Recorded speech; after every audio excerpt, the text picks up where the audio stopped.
নমস্কার বন্ধুরা, আকাশের রান্নাঘরে আপনাদের সবাইকে স্বাগত। দেখুন আজকে আমি কুলচা বানিয়ে দেখাবো। এখানে আমি ময়দা নিয়েছি, কোনো ইস্ট ছাড়াই কুলচা বানাবো।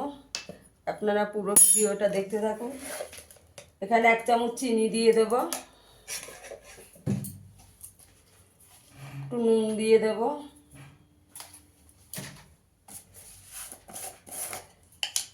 এখানে আমি একটু বেকিং পাউডার দিয়ে দেবো, একদম অল্প। এই যে দেখুন আমার ময়দাটা খুবই কম, ওই জন্য আমি অল্প করে দিয়েছি। বেকিং পাউডার আর বেকিং সোডা দিয়ে দেবো একটু।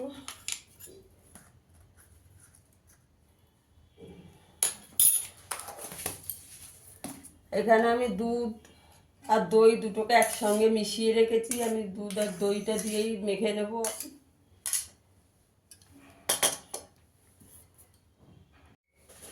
একটু সাদা তেল দিয়ে দেবো,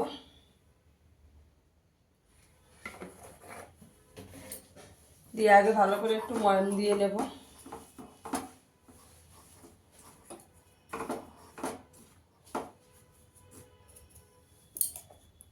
এবার এই দুধ আর দইটা দিয়েই আমি মেখে নেব।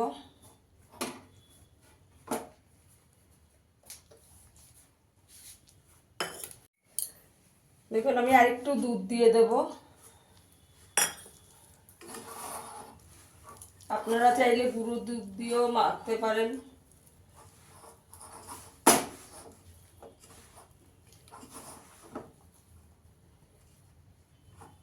এটাকে আমি মেখে 20 মিনিট একটু রেস্টে রেখে দেবো।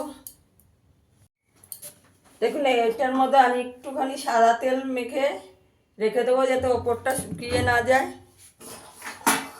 ঢাকা দিয়ে 20 মিনিট একটু রেখে দেবো।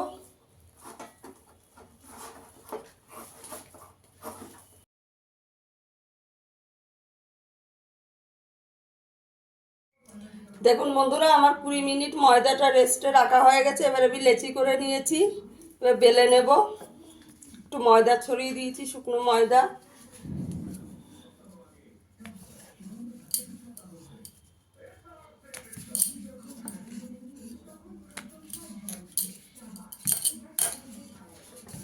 বেলে নেব, একটু কালো জিরে ছড়িয়ে দেব, একটু ধনেপাতা ছড়িয়ে দেব। এবার একটু বেলে নেব।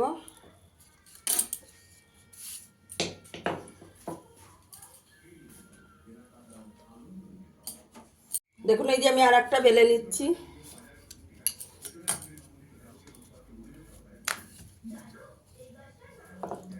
এবার একটু কালো জিরে দিয়ে দেব, একটু ধনেপাতা দিয়ে দেব,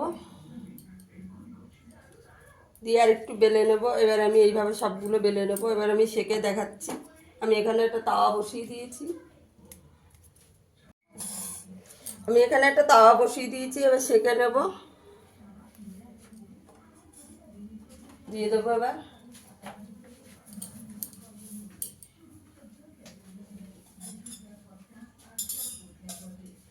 একটু গ্যাসের আঁচটাকে কম করে দেব। এবার উল্টে দেবো আমি। দেখুন কি সুন্দর হয়েছে, এই পিঠটা পুরো সেঁকা হয়েছে।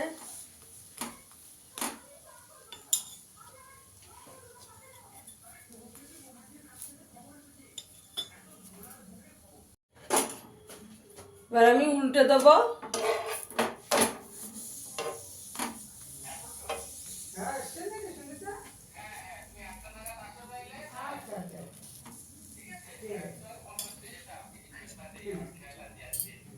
দেখুন বন্ধুরা, আমার কুলচাটা হয়ে গেছে। ফিরে আসবো আবার নতুন কোনো ভিডিও নিয়ে। সবাই ভালো থাকবেন, সুস্থ থাকবেন। ধন্যবাদ।